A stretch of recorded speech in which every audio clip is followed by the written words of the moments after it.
नाशिक जिल्ह्यातील प्रमुख 3 मंदिरांच्या दानपेटीतील 75 लाखांहून अधिक रक्कम चलनात आली। आयकर विभागाच्या निरीक्षकांच्या देखरेखीखाली दानपेट्या उघडण्यात आल्या। एकट्या त्र्यंबकेश्वर मंदिरातील 50 लाखांहून अधिक रक्कम बँकांमध्ये भरण्यात आली।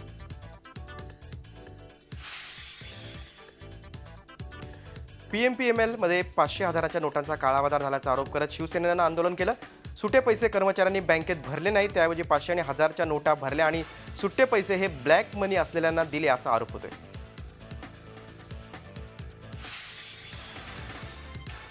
न्याय मागणी धुडकावण्यांपुढे सर्वसामान्य शक्तिमान असतो हा इतिहास असल्याची आठवण उद्धव यांनी पंडित नेहरूंचं उदाहरण देत पंतप्रधानांना करून दिली। तर परवडणारी घरे ही शब्द चलाकी असल्याचं सांगत घरांसाठी सर्वसामान्यांची परवड अजूनही थांबलेली नाही असं मुख्यमंत्र्यांना उद्देशून उद्धव ठाकरे म्हणाले।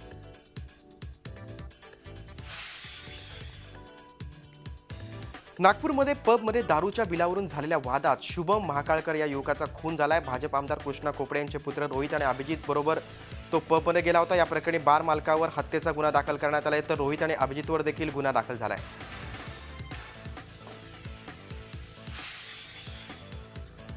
क्षुल्लक कारणावरून एका जोडप्याला मारहाण केल्याची घटना नागपूरच्या सेंट्रल एव्हेन्यू भागातील एका पेट्रोल पंपावर घडली। दुचाकी वाहनावरून उतरताना मागील वाहन चालकाला युवतीचा पाय लागला, त्यावरून भांडण होऊन वाहन चालकाने मारहाण केली।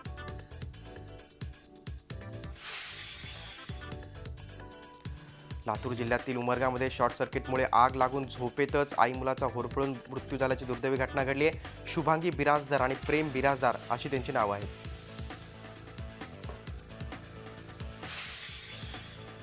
पिंपरी चिंचवडमध्ये बहिणाबाई चौधरी प्राणी संग्रहालयात 25 साप मरण पावल्याने एकच खळबळ उडाली आहे। प्राणी संग्रहालयात सर्पमित्रांनी दाखल केलेल्या सापांची योग्य निगा राखली गेली नसल्यामुळे सापांचा मृत्यू झाल्याचं स्पष्ट झालंय।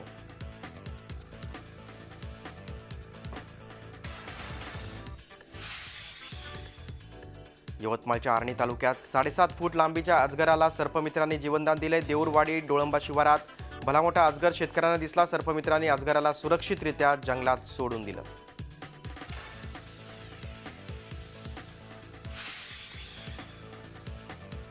सांगली जिल्ह्यातल्या आमनापूर या गावात एका माशानं एका सापाला चक्क आपल्या जबड्यात पकडलं होतं। विशेष म्हणजे मांगूर जातीचा हा मासा पाण्यातून बाहेर येऊन या सापाशी 2 हात करत होता। माशाच्या तावडीतून सापानं कशीबशी आपली सुटका करून घेतली।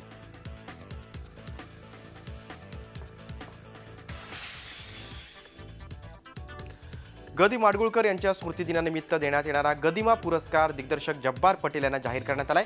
गदिमांच्या पत्नी विद्याताई यांच्या स्मरणार्थ देण्यात येणाऱ्या गृहिणी सखी सचिव पुरस्कार वीणाताई तांबे यांना, तर नंदेश उमप यांना चैत्रबन पुरस्कार जाहीर झालाय।